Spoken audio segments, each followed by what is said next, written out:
A lot of people are afraid that when they die, they're going to be locked up in a dark room forever. Try and imagine what it will be like to go to sleep and never wake up. Think about that. It's one of the great wonders of life. You will find out that it'll pose the next question to you. What was it like to wake up after having never gone to sleep? That was when you were born.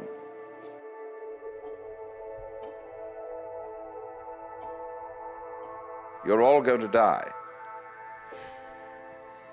And don't just put it off in the back of your mind and say, I'll consider that later. It's the most important thing to consider now, because it's going to enable you to let go.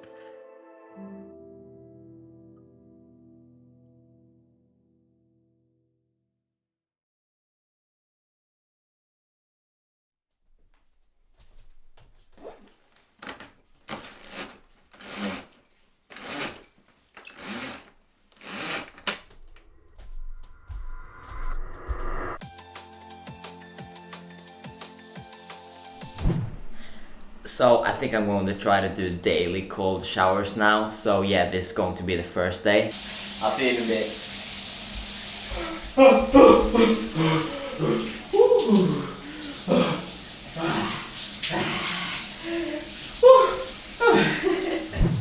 What is good, everyone? It's Magnus Bulkan here. I'm going to try not to be triggered because yeah, I just recorded some footage and the battery died, so the footage didn't save. So just redoing this all over again. But basically, I just finished eating a meal. The meal consisted of 4 bread slices. 2 of the bread slices had egg on top of it, and the 2 other ones had raspberry jam and cream cheese and a banana. So yeah, that was a pretty good breakfast to say the least. But as you saw from the first segment of today's video, I stepped a bit out of my comfort zone and it was pretty hard, so I hope you enjoyed that part.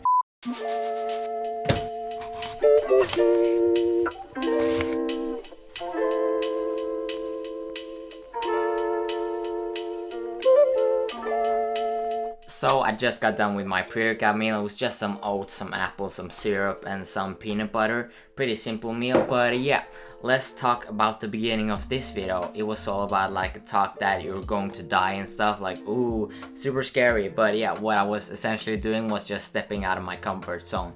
And it's really important to do that. Some people might just think that I'm like a jackass for doing that shit out in public, but I don't really care. I'm doing it to step out of my comfort zone. I'm not like doing it for approval or anything. So yeah, it's just like a fun little challenge to just challenge myself mentally. And when you start to give less fucks about what other people think of you, it's going to bleed over to all aspects in life. It's going to bleed over to your career, your self-esteem, your opportunities, just basically everything. Because ultimately, everything in life comes down to you stepping out of your comfort zone and doing that thing that might scare you, but it's definitely going to be beneficial for you in the long run. But you just got to do that first initial step, which is the scariest part, just because it's new for you, you haven't tried it before. Your mind is essentially just playing tricks on you, because those worst outcomes that you keep dwelling about, they're probably never going to happen. Hear me out. If you do something, if you try it, what's the best outcome? The best outcome is that, well, you succeed on whatever you try. You reach your expectations, you might even beat your expectations, but yeah, you at least succeed. And then the second best outcome is that you tried to do that thing that scared you and you failed. So from failing at what you wanted to achieve, not only have you learned a lot from that failure, but you've also gained a lot more experience, and now you can look back with no regrets, because yeah, you might have failed, but you know that you tried. So either you continue trying or you just move on, because you at least have the comfort of knowing that you at least tried. But the worst outcome, and this is unfortunately what most people tend to go towards just because of the society of today, it's easy to fall back on other stuff because we have such a comfortable life. So you didn't want to try in the first place just because you were too afraid of failing, and that fear of failure is ultimately what's going to make you a failure. Because if you don't try, there's no way in hell that you're ever going to improve. The only thing you're going to do, you're going to be in a lot worse situation, just because you're always going to think back at that time when you had that opportunity but you didn't seize it. So now you're just stuck up in your head just regretting the past, and you know what?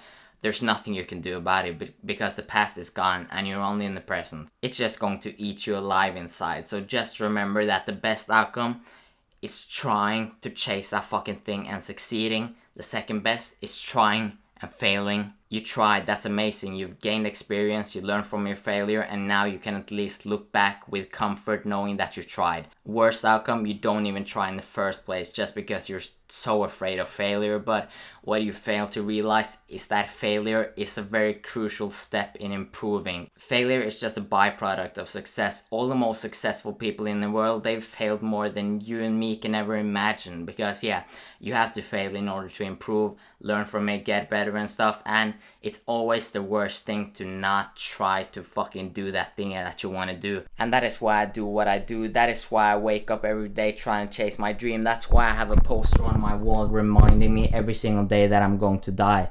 Because life, we only got one, and we have to remind ourselves that we only have one, and life is very precious. And you don't want to be that guy or girl in the future that regrets everything that he could do but he didn't just because he was a pussy. So yeah, hope you enjoyed this little talk. Let's continue the video. 1.5.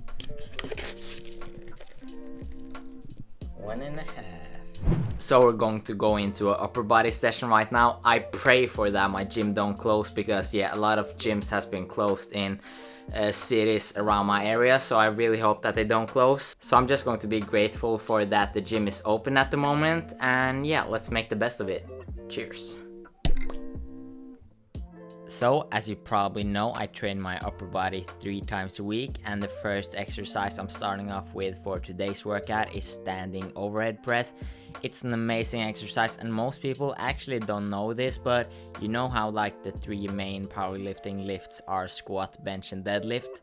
Well, in the past, many years ago, the overhead press, that was actually one of the main powerlifting moves, but the reason why the overhead press was excluded from those exercises was simply just because, yeah, a lot of people were cheating when it comes to the form, and it was pretty hard to have like official rules for how to strict overhead press. So yeah, they got rid of the overhead press, but it's a great exercise. The standing over press, it just uses so many muscles. It's kind of like the upper body version of the deadlift. It uses a lot of muscles to stabilize. Now we're moving over to the cable rows. I prefer, or most of the time, I use a neutral grip, and that is mainly because the neutral grips in my gym, they allow for my elbows to travel further behind my body, and that allows for my back to use a more full range of motion compared to if I were just going to use a straight bar. Moving over to my favorite isolation movement for the chest, this is the pec deck. This has nothing to do with the pec deck, but I'm actually soon going to start incorporating barbell bench press. If you follow my channel for a while, you know that after the corona happened and the gym shut down, I haven't really been bench pressing with a barbell at all, simply because yeah, I've just wanted to focus on hypertrophy, and you don't necessarily need a barbell just for that. There's nothing magical to it, but I'm kind of getting like the temptations of getting a strong bench right now, and that's kind of good because yeah, I need something like that to motivate me in terms of training goals. And when I'm returning back to the barbell bench press, I'm definitely going to make some YouTube videos around that exercise to give you some tips, because I'm definitely not new to it. I've been probably like barbell bench pressing for around like at least for 4 or 5 years. I've been training in total for 6 years, but I've had a lot of injuries, so definitely been like barbell bench pressing for at least 4 years, and I just have some solid tips for it, because I'm definitely one of the people who have shitty genetics when it comes to getting strong in exercises, especially the barbell bench press.